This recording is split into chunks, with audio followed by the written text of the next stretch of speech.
Chilli chicken বানানোর জন্য আমি এখানে নিয়ে নিয়েছি 400 থেকে 500 গ্রামের মতন পেঁয়াজ, আর নিয়ে নিয়েছি 4 থেকে 6টা এখানটা কাঁচা লঙ্কা। আদা এখানে নিয়ে নিয়েছি আমি 100 গ্রামের মতো, রসুনও আমি এখানে 100 গ্রামের মতো নিয়েছি। আর এরপর নিয়েছি আমি ক্যাপসিকাম, একটা বড় ক্যাপসিকাম আমি কেটে নিয়েছি। এবারে আমি চিলি চিকেনের জন্য 2.5 কিলোর মতন আমি চিকেন নিয়েছি। আর এর মধ্যে দিয়ে দিয়েছি আমি একটা গোটা ডিম, আদা রসুনের পেস্ট দিয়ে দিচ্ছি, আর সামান্য দিয়ে দেবো 3 থেকে 4 চামচের মতন কাশ্মীরি গুঁড়ো লঙ্কা, আর দিয়ে দেবো পরিমাণ মতো নুন।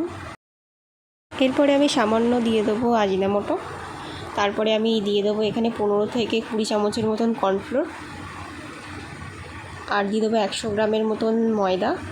তারপরে ভালো করে এটা ম্যারিনেট করে নেব।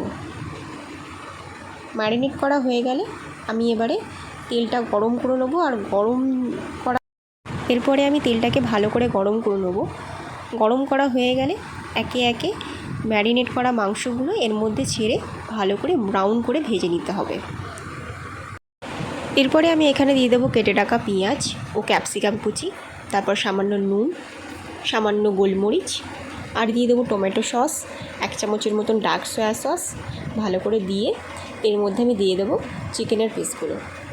তারপর ভালো করে নাড়িয়ে এর মধ্যে আমি দিয়ে দেবো স্প্রিং অনিয়ন, আর লাস্টে কর্নফ্লোর গুঁড়া জল 1/2 কাপের মতন এতে দিয়ে ভালো করে নামিয়ে নেবো। এরপর আমার চিলি চিকেন রেডি হয়ে গেছে।